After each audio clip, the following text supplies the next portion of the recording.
ऐसा हमेशा होगा।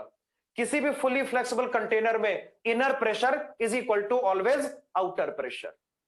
जो प्रेशर अंदर लग रहा होगा वही प्रेशर बाहर भी लगेगा, ये आपको सोचना होता है। किसी तरीके से मान लो अगर हमने इनर प्रेशर को बढ़ा दिया, तो जब इनर प्रेशर को बढ़ाएंगे आउटर प्रेशर यहां पे कम हो जाएगा, तो आपका जो सिस्टम होगा एक्सपेंड होगा, फिर इनर प्रेशर में डिक्रीमेंट होगा, अल्टीमेटली वो आउटर प्रेशर के बराबर हो जाएगा। अगर इनर प्रेशर को हमने कम कर दिया तो आपका जो वेसल होगा कॉन्ट्रैक्ट होगा, फिर इसका प्रेशर बढ़ेगा, और ऐसा तब तक होगा जब तक इनर प्रेशर आउटर प्रेशर के बराबर नहीं हो जाता।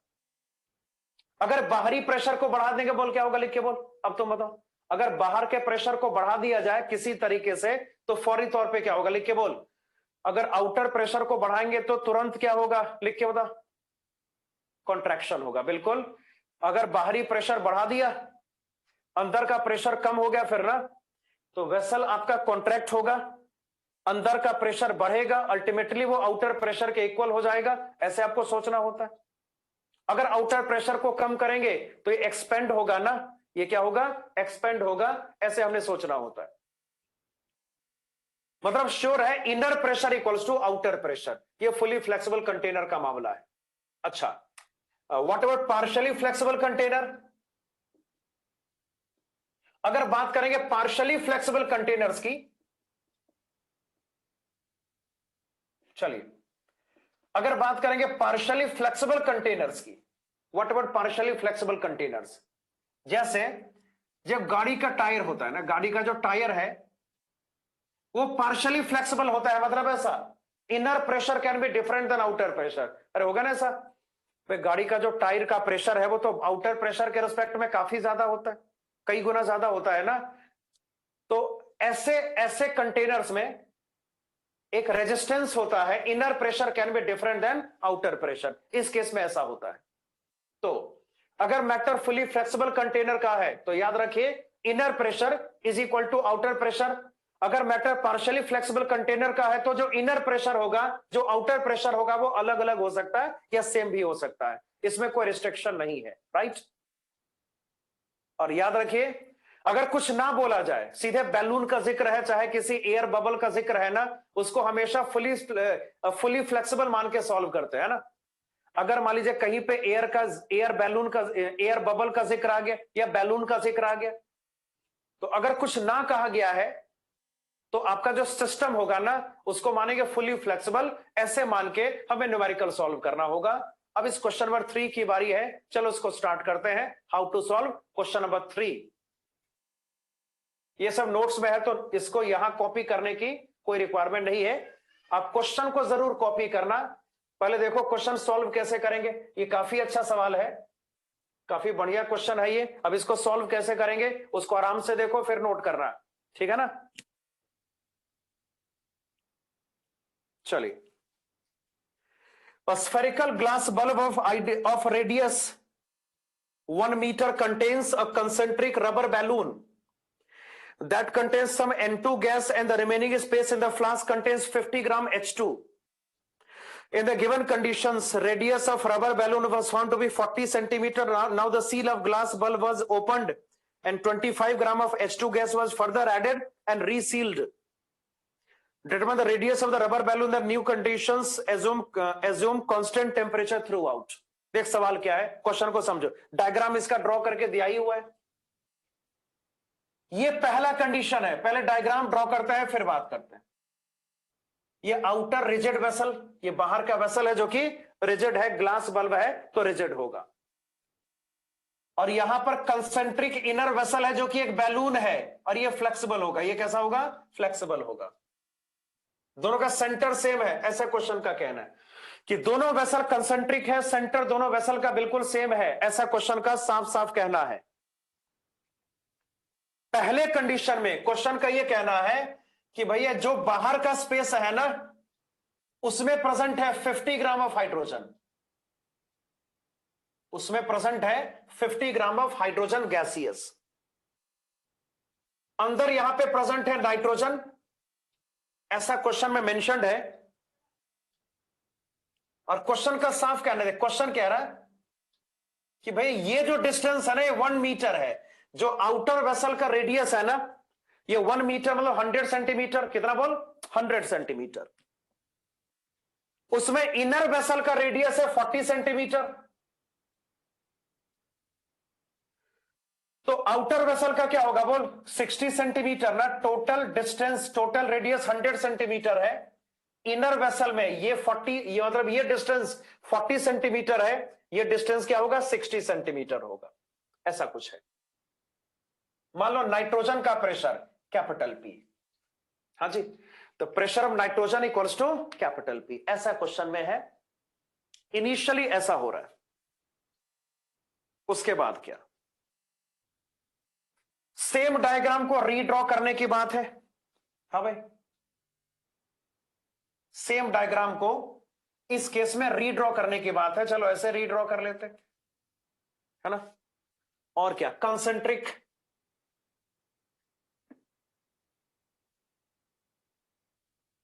हाँ जी, कंसेंट्रिक वही वेसल यहां पे दोबारा ड्रॉ करेंगे। ये दोबारा ये वेसल आ गया। क्वेश्चन का कहना यह है कि इनर वेसल को हमने टच नहीं करा। इनर वेसल में कुछ चेंज नहीं करा। इस वेसल में कोई चेंज नहीं किया। आउटर वेसल में क्या करा? कुछ और हाइड्रोजन डाल दिया। आउटर वेसल में एक्स्ट्रा हाइड्रोजन गैस बाहर से इंड्यूस कर दिया।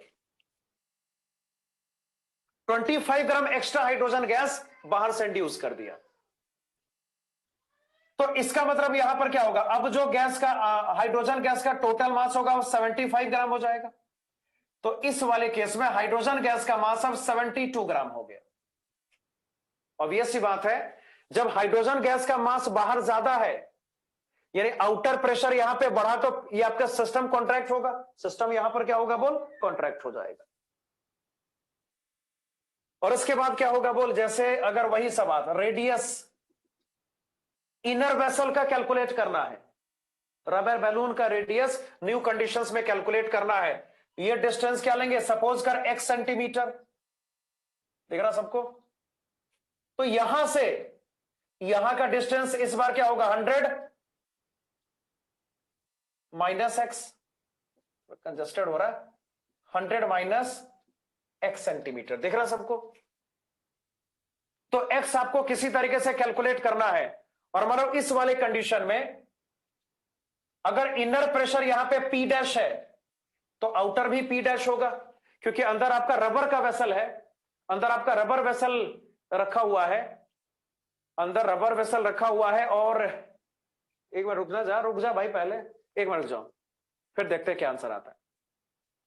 अंदर रबर वेसल रखा हुआ है, वो फुली फ्लेक्सिबल है। अगर फ्लेक्सिबल वेसल में कुछ ना लिखा हो तो उसको फुली फ्लेक्सिबल मान के आपको क्वेश्चन सॉल्व करना होता है। अंदर रबर वेसल मतलब जो अंदर का प्रेशर होगा वो बाहर के प्रेशर के बराबर होगा। तो चलिए भाई कैसे करेंगे, सोचते हैं how to solve this numerical. हाँ जी, देखो इधर,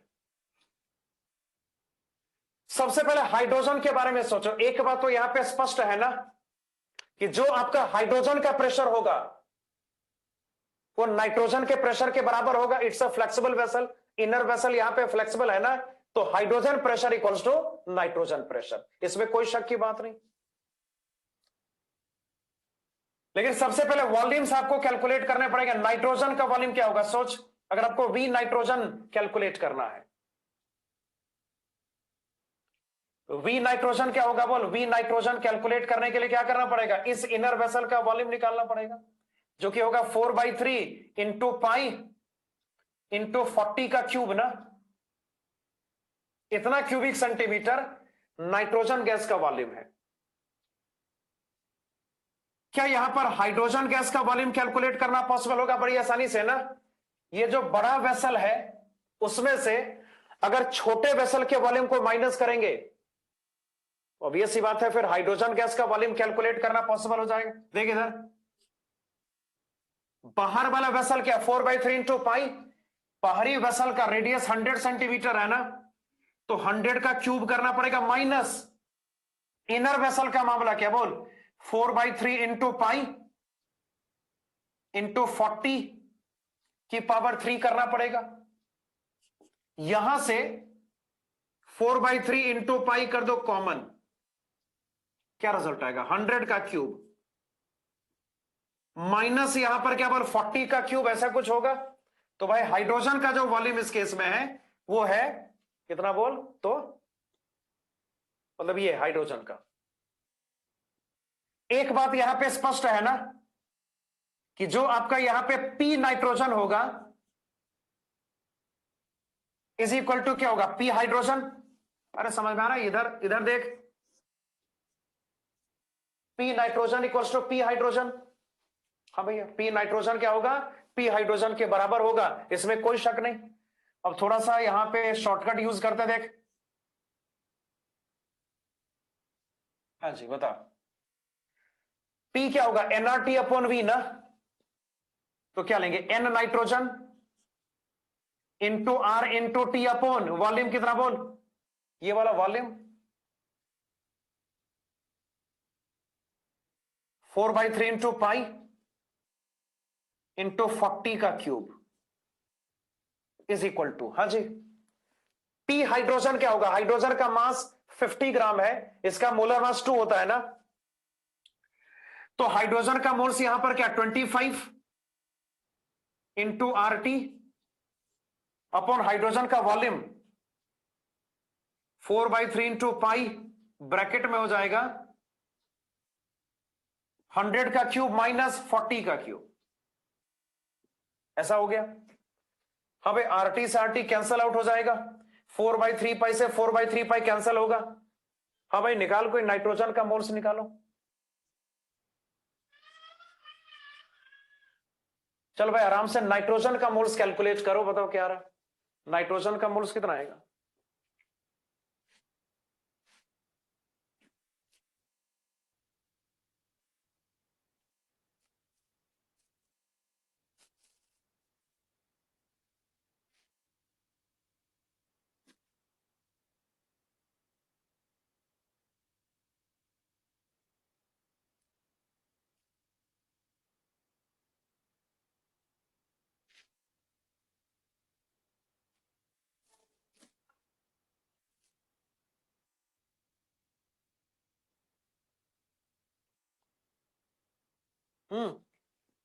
तो बड़ा कैलकुलेशन है इसमें यार, देखो तो क्या होगा 25, 40 का क्यूब कितना हो जाता है 64,000 ना, अपॉन ये तो 10 की पावर 6 आएगा, है ना।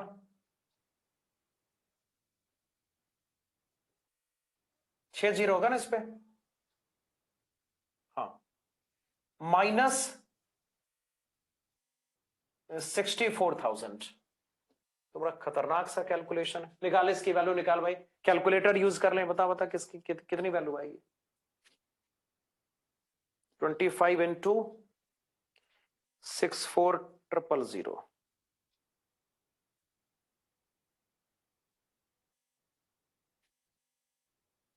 Divided by 9,36,000। हाँ 1.7 सही, तो 1.7 अप्रोक्स 1.7 रखो ना, 1.709 अप्रोक्स 1.7 है। तो N2 का मोल्स इस केस में हो गया 1.7। N2 का मोल्स हमने पहले कंडीशन से कैलकुलेट कर लिया। अब क्या मामला है इसमें, अब यहां पर क्या होगा बोल, इस वाले केस में आपको ये x कैलकुलेट करना है तो करेंगे कैलकुलेट, उसमें भी बड़ा कैलकुलेशन होगा, लेकिन चलो करते हैं। इस वाले केस में x कैलकुलेट करेंगे तो कैसे करेंगे, इस बारी अगर आप नाइट्रोजन का वॉल्यूम इस बार कैलकुलेट करना चाहो, क्योंकि नाइट्रोजन वाले वेसल का रेडियस x है, तो नाइट्रोजन का वॉल्यूम होगा 4/3 इंटू पाई आर क्यूब ना, इतना क्यूबिक सेंटीमीटर। अब r को x लेना, r x है तो पाई x क्यूब, इतना सारा, इतना क्यूबिक सेंटीमीटर। इस बार ये नाइट्रोजन का वॉल्यूम है। इस दूसरे वेसल में अगर हाइड्रोजन का वॉल्यूम कैलकुलेट करने की बात करें तो हाइड्रोजन का वॉल्यूम क्या होगा, वही ना, बिगर वेसल का वॉल्यूम माइनस स्मॉलर वेसल का वॉल्यूम। तो बिगर वेसल का वॉल्यूम होगा 4/3 into pi into 100 minus X का क्यूब, सॉरी 100 का क्यूब इंटू 100 का क्यूब ना, माइनस 4/3 इंटू पाई, इनर वेसल का वॉल्यूम यानी एक्स का क्यूब करेंगे, क्यूबिक सेंटीमीटर में, यह भी डेटा है। यहां से 4/3 पाई कॉमन हो जाएगा, बोल ब्रैकेट में क्या बचेगा, 100 का क्यूब माइनस एक्स का क्यूब ना, इन क्यूबिक सेंटीमीटर। चलो भाई ये तो क्लियर हो गया। अगर आपको न्यूमेरिकल सॉल्व करना तो किसी तरीके से एक्स कैलकुलेट करना पड़ेगा ना, क्योंकि मैटर फ्लेक्सिबल कंटेनर का है, तो जो प्रेशर अंदर वही प्रेशर बाहर, यानी एक बार फिर से हम ये कह सकते हैं कि जो पी नाइट्रोजन होगा must be equal to P hydrogen, बोलेंगे ऐसा बोल, जो पी नाइट्रोजन होगा must be equal to P hydrogen ना, ऐसा बोल सकते हैं, तो करो फिर से। हाँ जी, P nitrogen is equal to यहां पर क्या पी हाइड्रोजन, ऐसा कुछ करना पॉसिबल होगा, put the values.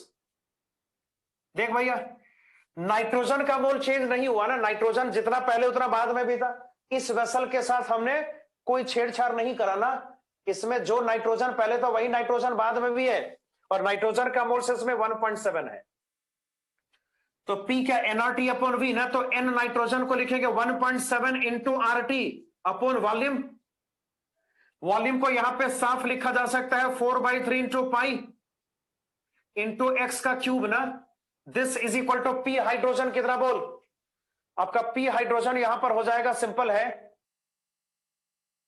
N hydrogen, और 75 ग्राम इस बार हाइड्रोजन है, और हाइड्रोजन का मोल्स क्या होगा 75/2, H2 का मोलर मास 2 होता है 37.5, तो हाइड्रोजन का मोल्स यहां पर होगा 37.5 into RT upon volume of hydrogen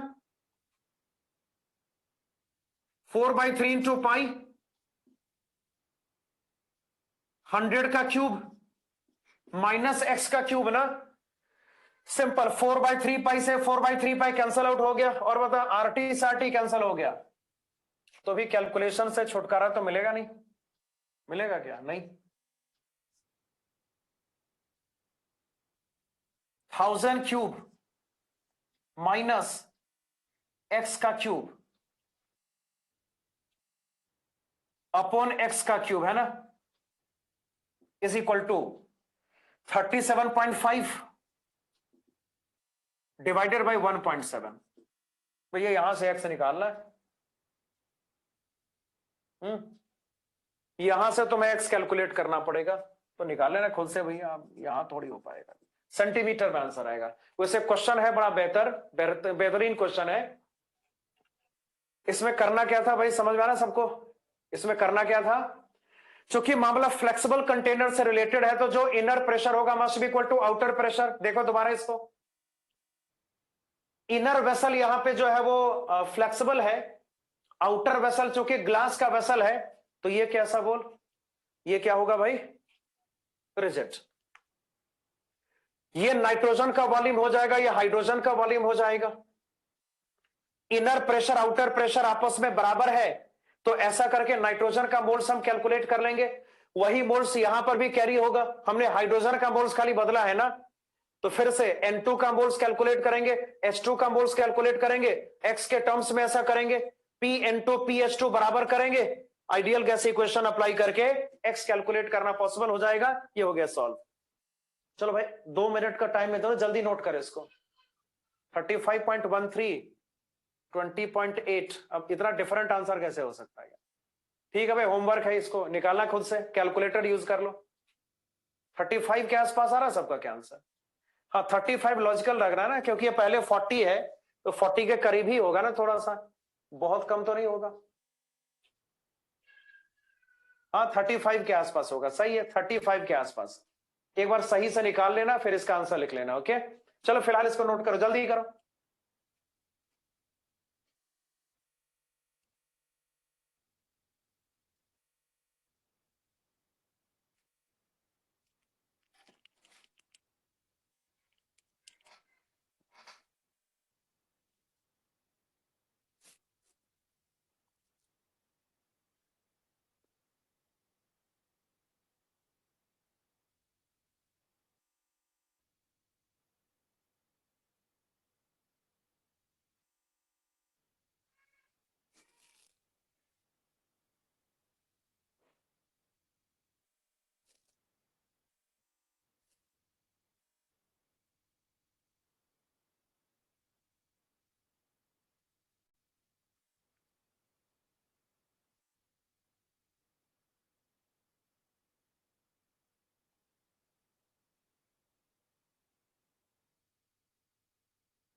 हो गया ना।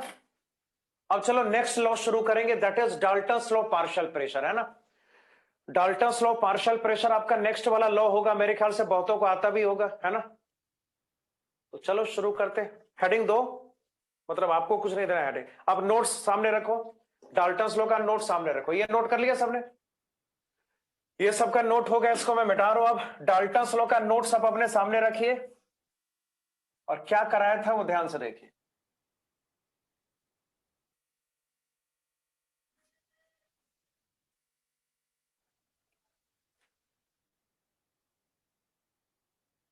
चलो, we have Dalton's law partial pressure,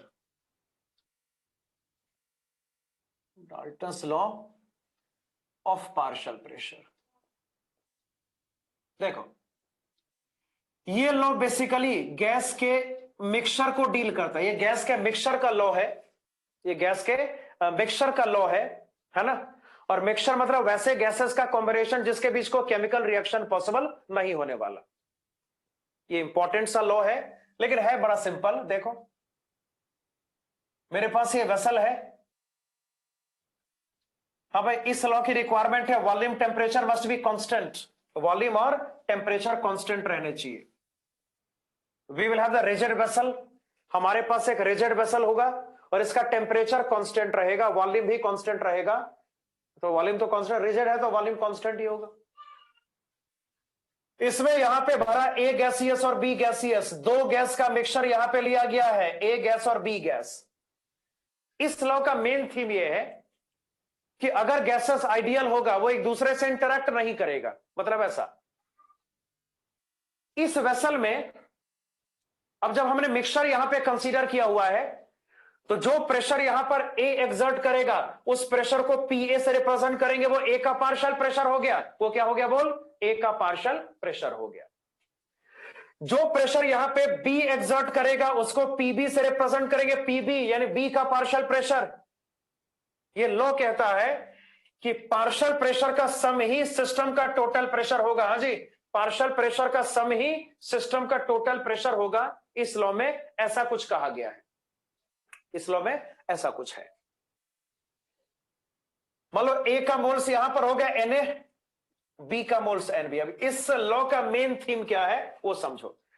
the theme is, और ये कंडीशन मैं नोट कर ले रहा हूं, वॉल्यूम टेम्परेचर कांस्टेंट है, ना तो वॉल्यूम में कोई चेंज होगा ना कोई चेंज टेम्परेचर में होगा।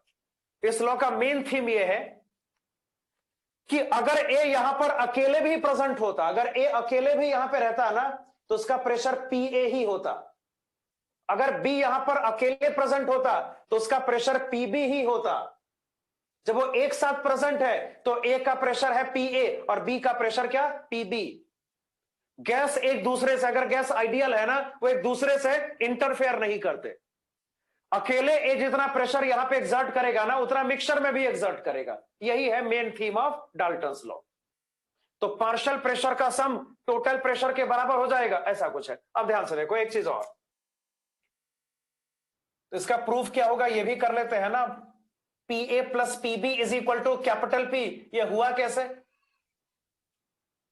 सबसे पहले गैस ए की बात कर भाई, गैस ए पे आइडियल गैस इक्वेशन अप्लाई करेंगे, PA into capital letter V is equal to N A multiplied by R T. हाँ भाई, अगर गैस ए पे आइडियल गैस इक्वेशन अप्लाई करेंगे तो ये करना पड़ेगा, सबको श्योर है। आगे बढ़िए, गैस बी की बात करिए। जब गैस बी के बारे में बात करते हैं तो बी का प्रेशर है पीबी, वॉल्यूम वही कंटेनर का वॉल्यूम होगा, PB into V is equal to NRT. इसको इक्वेशन नंबर सेकंड मान लो। अगर हम पूरे मिक्सचर ए प्लस बी की बात करें, पूरे मिक्सचर में गैस का मोल्स कितना बोल, Na प्लस एनबी ना। इस पूरे मिक्सचर में जो गैस का मोल्स है, let's say this equals to Na plus NB, ये Na प्लस एनबी है, उसको N से हमने एक्सप्रेस किया। Total pressure capital P into V is equal to NRT, P into V is equal to N को लिख सकते हैं Na plus NB into R into T. ये हमारा थर्ड इक्वेशन हो गया। 1 और 2 का समेशन कर भाई, 1 2 को जोड़ दो। तो अगर यहां पे 1 + 2 करेंगे बोल क्या रिजल्ट आएगा भाई? एलएचएस एलएचएस में ऐड करना है, आरएचएस आरएचएस में ऐड करना है, तो क्या बोल PA plus PB into capital letter B is equal to RHS को आरएचएस में ऐड करो तो आरटी कॉमन हो जाएगा. You can say NA plus NB into R into T ना. This is equation number 4. इसको मान लो फोर्थ इक्वेशन. 3 और 4 आपस में बराबर है, सबको दिख रहा है. 3 और 4 आपस में इक्वल ना. 3 इज इक्वल टू 4 कर दो. तो जैसे ही 3 इज इक्वल टू 4 करोगे, आरएचएस सेम तो एलएचएस भी same. PV is equal to होगा PA plus PB into capital letter V ना. वी से वी का कैंसलेशन करना पॉसिबल है, तो जो टोटल प्रेशर कैपिटल पी होगा is equal to PA plus PB हो जाएगा. राइट, इस तरीके से बात करेंगे. ये डाल्टन्स लॉ का प्रूफ है. कुछ बातें और करके आगे बढ़ते हैं. जैसे 1 को 3 से डिवाइड करो. इक्वेशन 1 को डिवाइड करना है किससे? 3 से. अगर 1/3 करेंगे बोल क्या रिजल्ट आएगा? 1/3 करो. PA upon capital letter P is equal to NA upon NA plus NB. Total moles आपके गैस का ए और बी का मोल्स का combined moles NA plus NB है ना. तो एनए प्लस एनबी, ए का मोल्स बाय टोटल मोल्स का ए का मोल फ्रैक्शन. तो अब इसको यहां पे लिख सकते हैं, बहुत आसान है ये. P A upon capital letter P is equal to X A. ये ए का मोल फ्रैक्शन होगा. यहां से पी ए का सेपरेशन करेंगे, रिजल्ट आएगा x A multiplied by total pressure. तो दूसरी बात यहां पर यह निकल के आती है कि अगर हमें किसी भी मिक्सचर में किसी गैस का पार्शियल प्रेशर कैलकुलेट करना है, उसको कैलकुलेट करने का तरीका mole fraction multiplied by total pressure हो जाएगा. ऐसा कुछ करेंगे. 2 को 3 से डिवाइड करो. हाँ भाई, 2 को जब 3 से डिवाइड करोगे तो PB upon capital letter P is equal to possible होगा NB upon NA plus NB, यानी आरएचएस हो गया मोल फ्रैक्शन ऑफ बी ना. तो PB upon capital letter P is equal to X B. यहां से अगर पीबी का सेपरेशन आप करोगे, this PB is equal to X B multiplied by total pressure हो जाएगा. तो यहां पर आपके सामने दो बातें हैं. एक ये कि जो पार्शियल प्रेशर का सम होगा वो टोटल प्रेशर के बराबर हो जाएगा, और दूसरा अगर किसी गैस मिक्सचर में किसी गैस का पार्शियल प्रेशर आपको कैलकुलेट करना है, उसको कैलकुलेट करने का तरीका मोल फ्रैक्शन इनटू टोटल प्रेशर हो जाएगा. क्लियर ना? ऐसा कुछ मामला है डाल्टन्स लॉ का. अब आगे ग्राहम्स लॉ, जो कि एग्जामिनर का बड़ा फेवरेट है. ग्राहम्स लॉ से भी खूब सारा क्वेश्चन पास्ट में आ चुका है. अगर आप थोड़ा सा पुराने पेपर्स को देखें ना, पिछले 10 साल या 15 साल के पेपर्स को देखें, तो अक्सर कई बार आप ग्राहम्स लॉ के क्वेश्चन आपको नजर आएंगे उसमें. इवन रिसेंट में भी इसके क्वेश्चन आ चुके हैं. तो इसको थोड़ा अच्छे से करते हैं ताकि एग्जाम में क्वेश्चन आपका मिस ना हो, है ना. चलो शुरू करते हैं. ग्राहम्स लॉ देखो, इधर ध्यान से देखना.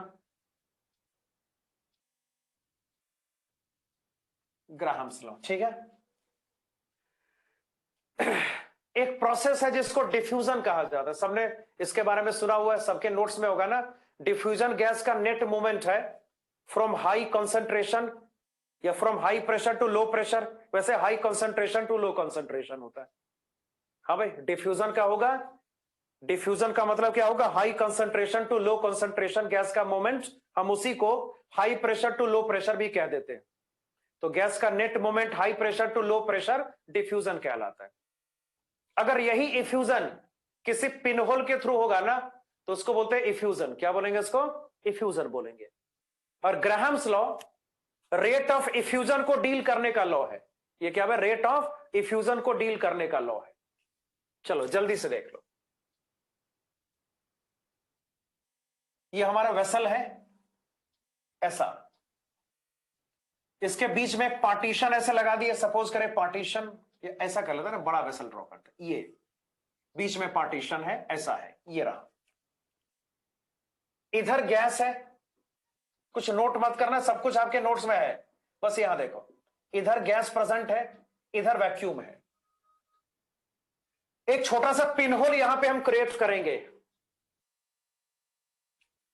तो गैस मॉलिक्यूल्स का मूवमेंट हो जाएगा भाई।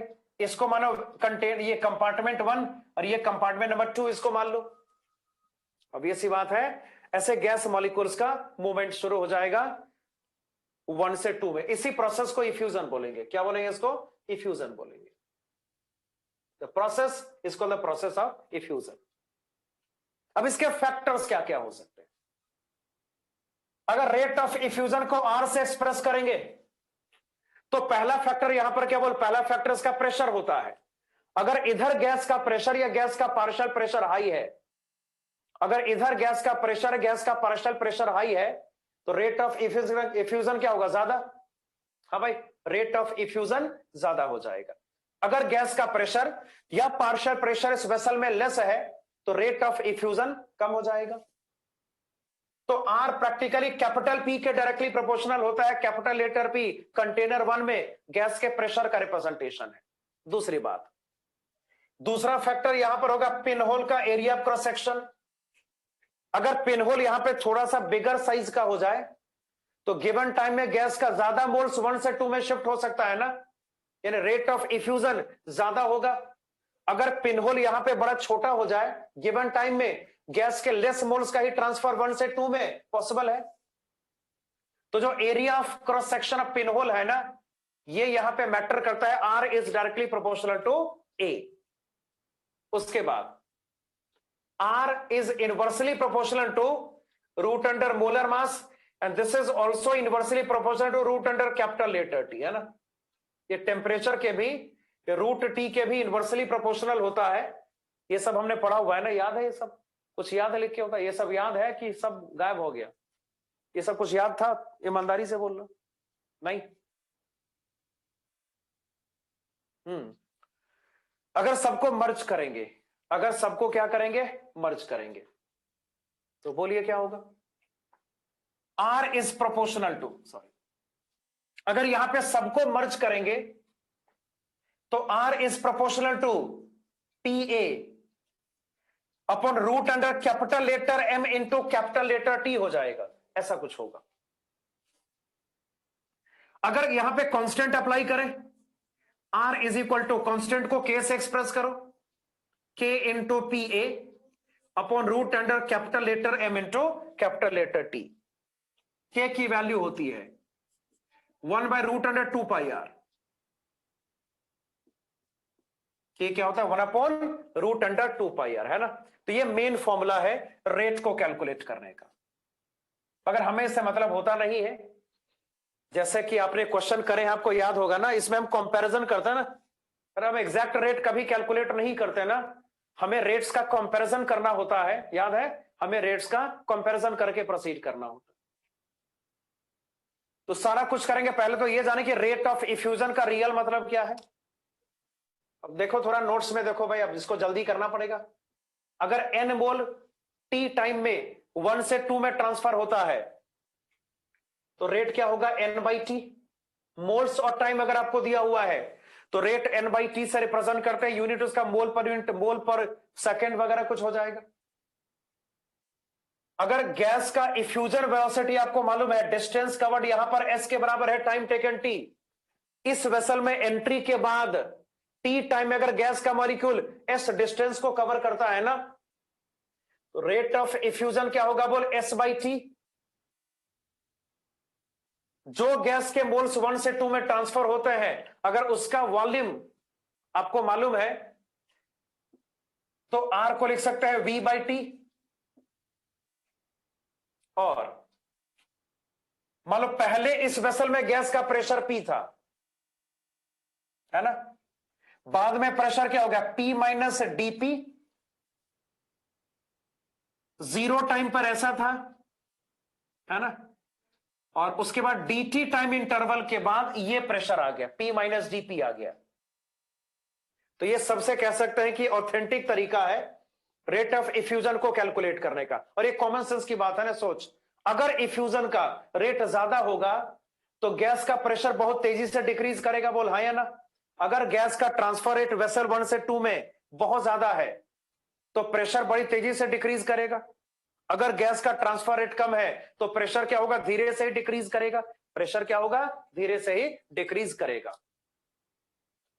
तो जो rate of change of pressure है ना, उसको भी हम रेट ऑफ इफ्यूजन कहते हैं। और रेट कैलकुलेट कैसे करेंगे, बोल रेट कैसे कैलकुलेट करेंगे, final pressure P minus DP minus initial pressure P upon time taken dt।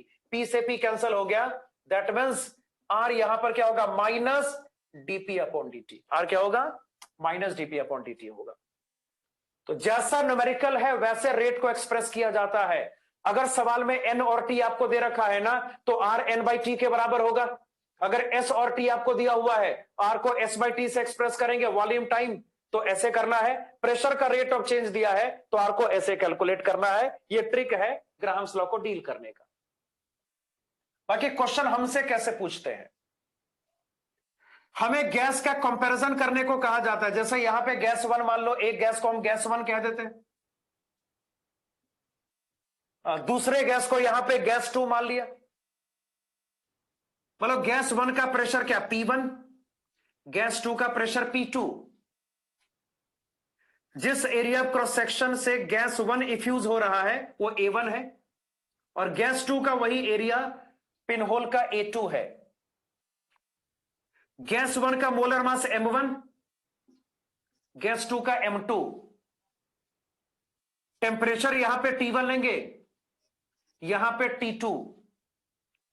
Rate of effusion gas 1 का R1 और गैस 2 का बोल क्या, R2। तो अगर यहां से R1 को हम कैलकुलेट करेंगे, बोल क्या रिजल्ट आएगा, अभी अब जो फॉर्मूला, ये फॉर्मूला अप्लाई करेंगे R1 के लिए, ये हो जाएगा K into P1 into A1 upon square root of capital letter M1 into T1।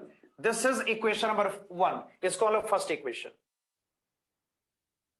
अगर बात R2 की करें,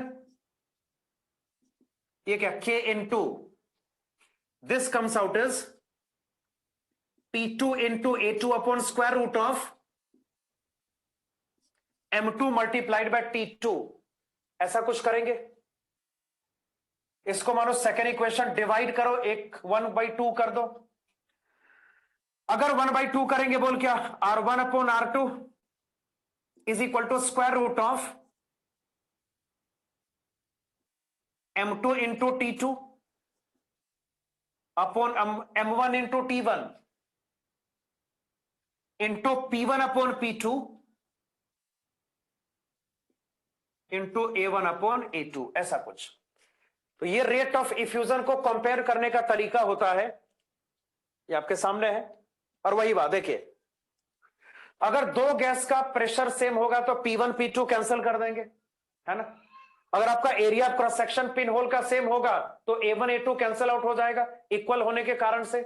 टेम्परेचर सेम होगा तो T1 T2 कैंसिल आउट हो जाएगा। अक्सर जो क्वेश्चन आता है ना, वहां पे सिमिलर कंडीशन का जिक्र होता है। तो अगर मामला सिमिलर कंडीशन का है तो ऑफ कोर्स टेम्परेचर भी सेम रहेगा गैसेस का, प्रेशर भी सेम होगा, और जो area of cross section pin hole का होगा वो भी बिल्कुल सेम रहेगा। क्लियर ना, ऐसा कुछ। आगे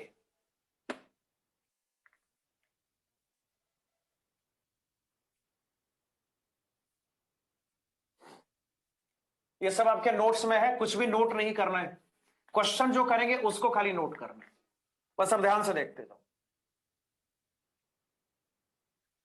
इसमें जो क्वेश्चन आपको दे रखा है ना, इस सीआरक्यू में जो क्वेश्चन इस टॉपिक का दे रखा है, उसके हिसाब से, है ना, हमें पूरा ये पूरा कॉन्सेप्ट हमें कंप्लीट करना पड़ेगा, ग्राफ को छोड़ के। लेकिन देखो इधर, देयर इज अ कॉन्सेप्ट, इसमें दो केसेस आपको करने होते हैं।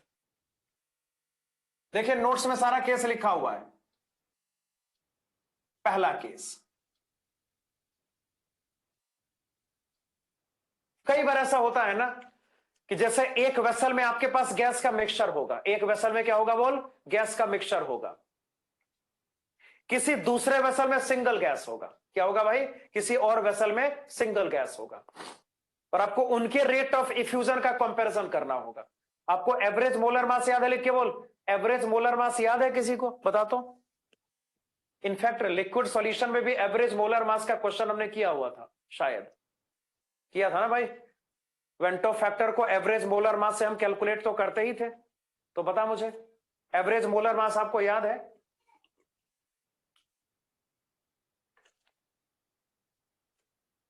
हाँ सही बोला, टोटल मास में टोटल मोल्स ना।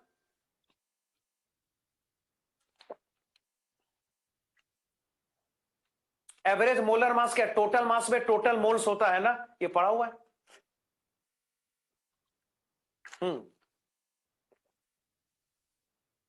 ठीक, चलो। तो अगर आपके पास कोई गैस का मिक्सचर है, जैसे मान लीजिए एक गैस मिक्सचर आपको दिया ए और बी का, ये ए और बी का मिक्सचर है, और दूसरा गैस यहां पे सी है, ए और बी का मिक्सचर, दूसरा गैस यहां पे सी। मान लो दिस मिक्सचर इज, इसको मानेंगे मिक्सचर एक्स, इसको मिक्सचर एक्स मान लो।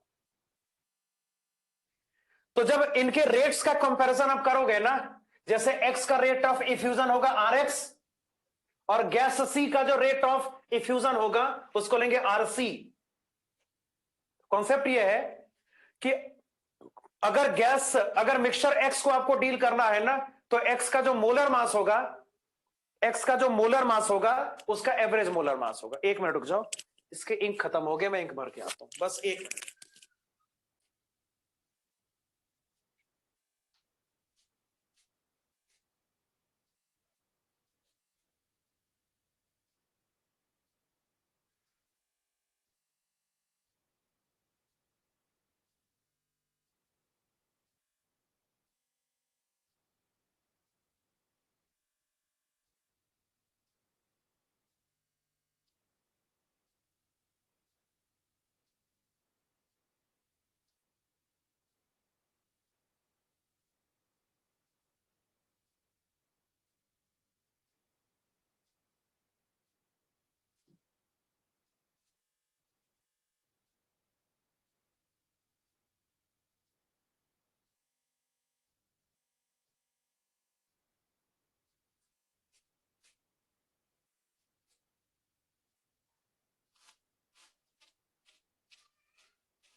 हाँ भाई, तो कॉन्सेप्ट इसका यह है कि अगर आपको गैस एक्स का कंपैरिजन गैस सी से करना होगा ना, अगर मिक्सचर का कंपैरिजन आप सिंगल गैस से करना चाहते हैं, अगर मिक्सचर कंपैरिजन आपको सिंगल गैस से करना है, तो उस केस में क्या करना होगा, आपको यहां पर mx के बदले इस मिक्सचर का एवरेज मोलर मास लेना पड़ेगा। क्या करना पड़ेगा, इस मिक्सचर का एवरेज मोलर मास आपको लेना पड़ेगा। ये कॉन्सेप्ट है, केस वन यही है। देखो नोट्स में यही लिखा हुआ है ना, देखो नोट्स में, अगर आपको गैस मिक्सचर का कंपैरिजन किसी सिंगल गैस से करना है तो ऐसा ही किया जाता है। ये नोट्स में आपके है, अब देखिए। दूसरा केस यहां पर होगा इफ्यूजन ऑफ गैस मिक्सचर, कि भाई गैस मिक्सचर का इफ्यूजन कराएंगे तो कैसे कराएंगे। यहां देखिए, इसको आराम से करते हैं, इस पे क्वेश्चन आ चुका है। ये आपका वेसल है ना, इसमें प्रेजेंट है ए गैसियस और बी गैसियस। यहां पर क्या बोल, ए गैसियस और बी गैसियस, ये हमने लिया।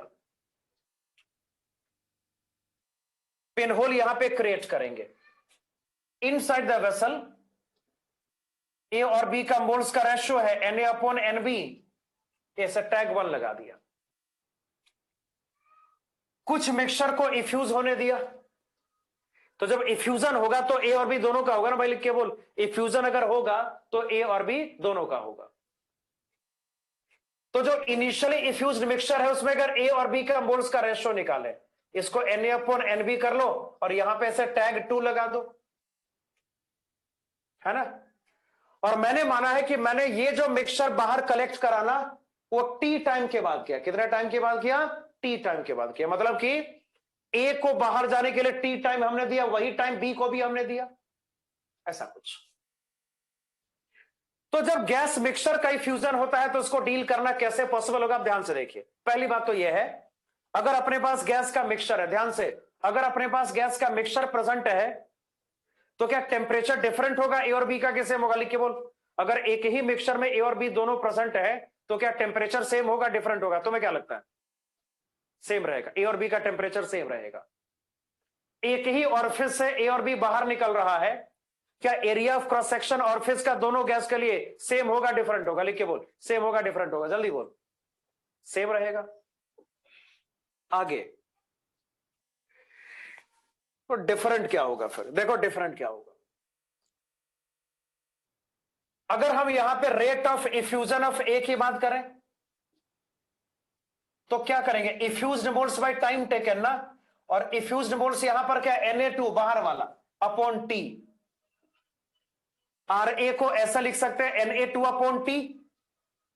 उसी तरीके से अगर आपको Rb कैलकुलेट करना है, इसको लिखेंगे Nb2 अपॉन टी, ऐसा करेंगे तो इस कॉन्टेक्स्ट में Ra Rb ऐसे कैलकुलेट करना बिल्कुल पॉसिबल हो जाएगा। अब आगे ध्यान से देखो, अगर हम यहां पर ए और बी का पार्शियल प्रेशर कैलकुलेट करेंगे इनसाइड द वेसल, बोल ए का पार्शियल प्रेशर क्या होगा, ए का mole fraction into total pressure ना इनसाइड द वेसल, और ए का मोल फ्रैक्शन क्या होगा, Na1 by N total inside the vessel into capital letter P.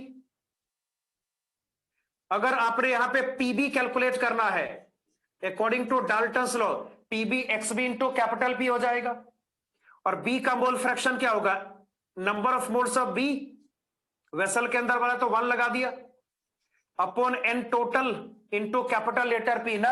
अब तुम बताओ, अगर मुझे यहां पे P A upon P B calculate करना है तो क्या रिजल्ट आएगा, बोल। एनटी एनटी कैंसिल होगा, पी से पी कैंसिल होगा, रिजल्ट आएगा एनए अपॉन एनबी ना। अरे कौन सा वाला, टैग 1 वाला।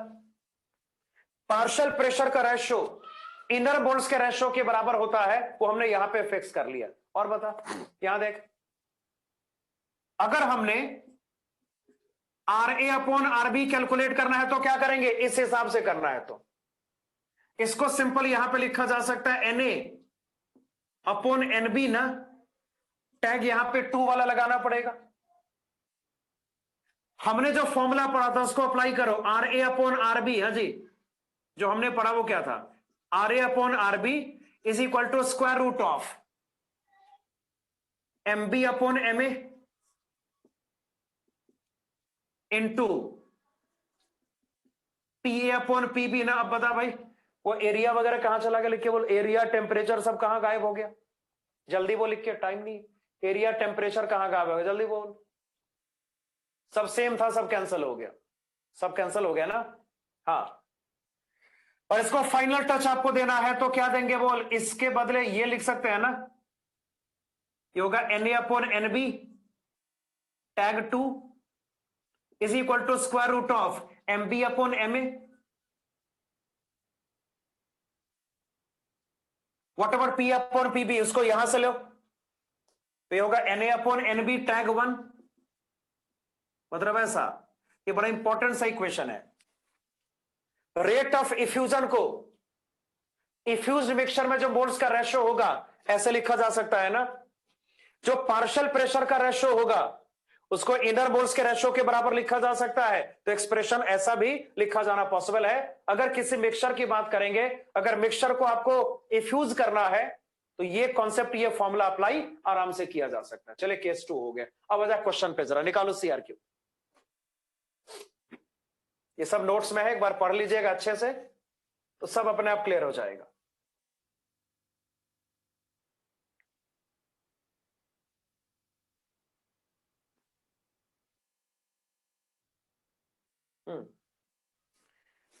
We have to solve question number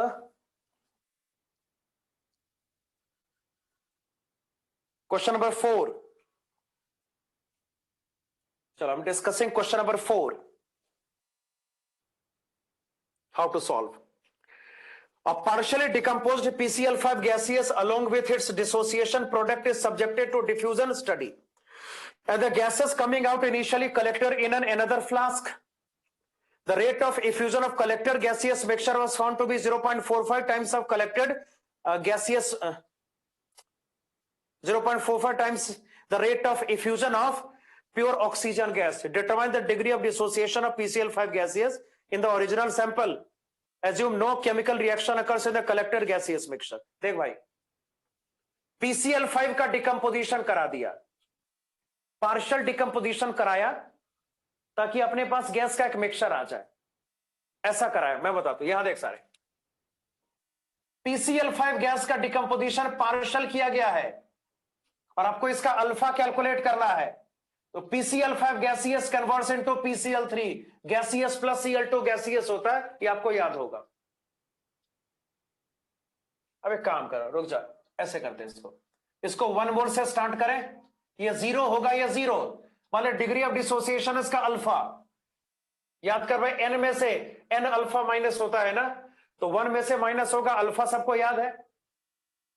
यहां पे रिजल्ट अल्फा, यहां पर क्या रिजल्ट आएगा, बोल अल्फा ही तो आएगा। मतलब यहां पे सिंपल है, जो इनिशियल मोल्स है अगर उसको 1 लिया जाए तो जो आपका यहां पे फाइनल मोल्स का डेटा होगा must be equal to 1 plus alpha. अरे समझे, लिख के बोल, अगर इनिशियल मोल को 1 लिया जाए तो फाइनल मोल्स का नंबर क्या, 1 प्लस अल्फा। फाइनल मोल्स का नंबर बोल क्या, 1 प्लस अल्फा हो जाएगा। अब आगे चलो, मास हमेशा कंजर्व्ड होता है, सबको मालूम है, तो बोल initial mass is equal to क्या, फाइनल मास ना, बोल हाँ या ना। किसी भी रिएक्शन में, अब तो भाई पता ही होगा ना, रिएक्शन में मास कंजर्व्ड होता है, न्यूक्लियर रिएक्शन को छोड़ के रिएक्शन में हमेशा मास कंजर्व्ड होता है। Initial mass equals to final mass. और मास कैसे निकालेंगे, मोल्स इनटू मोलर मास ना, तो N initial into initial molar mass equals to आपका जो W फाइनल होगा N final into the final molar mass. N initial 1 है तो 1 को लिखो मत, एम फाइनल सीधे आ जाओ, M final. What is M final, बता एम फाइनल क्या है। ये होगा N initial into initial molar mass upon N final.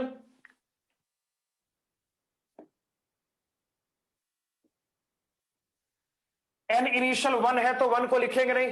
Initial molar मास क्या होगा, PCl5 का मोलर मास ना, बता मुझे। ये जो इनिशियल मोलर मास होगा वो शर्तिया PCl5 का मोलर मास होगा। शुरुआत हमने 1 मोल से किया था ना, या 1 मोल से ना भी करते, शुरुआत PCl5 से किया था। अबे समझे, लिख के बोल, स्टार्ट PCl5 से किया था ना, तो जो इनिशियल मोलर मास होगा PCl5 का मोलर मास होगा, इसमें कोई शक किसी को नहीं होना चाहिए। और कितना होता है मोलर मास, 208.5 होता है ना। इनिशियल मोलर मास यानी PCl5 का जो मोलर मास होगा ये 208.5 होगा upon 1 plus alpha N final.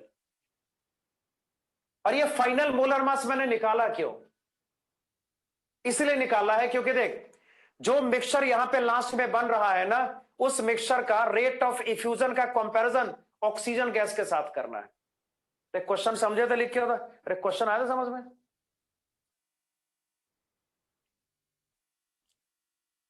तो अगर इस मिक्सचर को x माना जाए तो क्वेश्चन का साफ कहना है कि जो Rx होगा 0.45 टाइम्स ऑफ RO2। हाँ जी,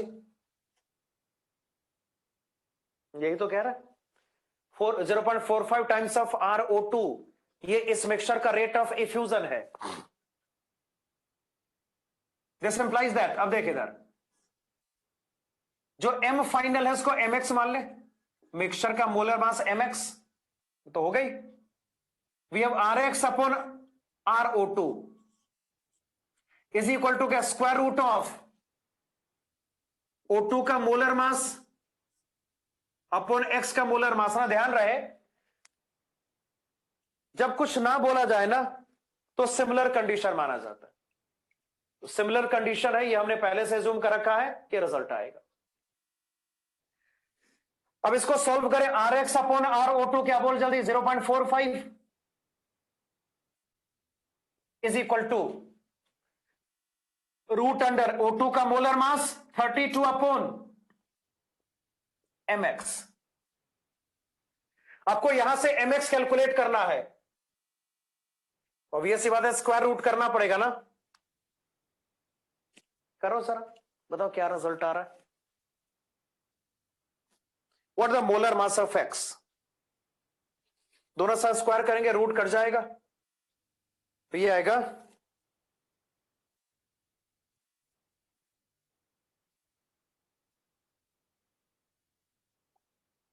अप्रॉक्स 158 आ रहा है। अगर यहां से mx कैलकुलेट करेंगे, अप्रोक्सीमेट आंसर 158, हाँ जी, mx इक्वल्स टू 158 आ गया, ठीक है भाई। अब चल mx 158, आपको अल्फा कैलकुलेट करना है तो कैसे करेंगे, सोच, mx का एक्सप्रेशन ये रहा ना, ये mx है, तो we can get 158 is equal to 208.5 upon 1 plus alpha. चल भाई, यहां से अल्फा निकल जाएगा, निकालते हैं।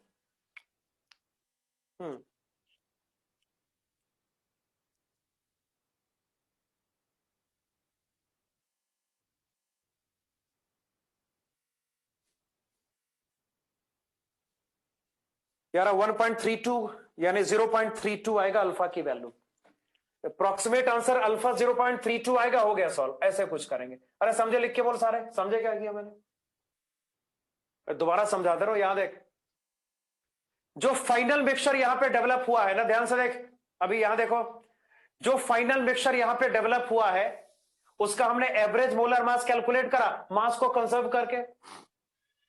अल्फा के टर्म्स में इसको ऐसे कैलकुलेट करेंगे। ये एक्सप्रेशन क्वेश्चन में दिया हुआ है ना, ग्राहम्स लॉ अप्लाई करेंगे, बड़ी आसानी से mx कैलकुलेट करना पॉसिबल हो जाएगा, दैट इज 158।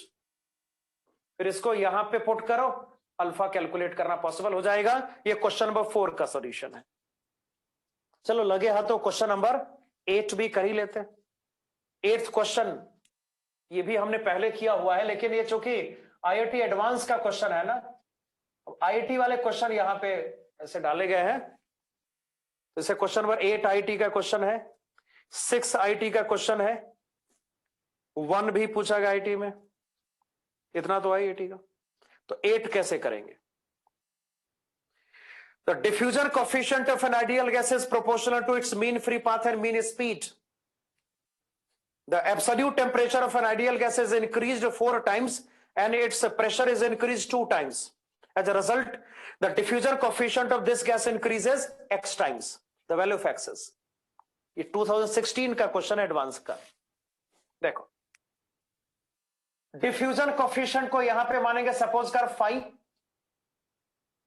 ये प्रोपोर्शनल टू है मीन फ्री पाथ है lambda, and this is also proportional to U average. Mean speed मतलब एवरेज स्पीड होता। ये मीन फ्री पाथ क्या होगा? Lambda is proportional to T by P, ये पढ़ा होगा फिजिक्स में आपने ना, mean free path T by P के डायरेक्टली प्रोपोर्शनल होता है। और यू एवरेज ये आपने केमिस्ट्री में पढ़ा ना, root under 8RT upon pi M. तो जो आपका यू एवरेज होगा रूट टी के डायरेक्टली प्रोपोर्शनल होगा। आई होप आपको ये याद होगा ना, इसका सॉल्यूशन हमने किया था। यू एवरेज होता है root under 8RT upon pi M. पढ़ेंगे अगली क्लास में, ये अगली क्लास में पढ़ेंगे, एवरेज स्पीड वगैरह अगली क्लास में करेंगे। तो सोचो, लैम्डा इज प्रोपोर्शनल टू, जरा सोच के देखो, sorry phi is proportional to lambda, lambda T by P के प्रोपोर्शनल है, तो लैम्डा को टी बाई पी से रिप्लेस कर सकते, मल्टीप्लाई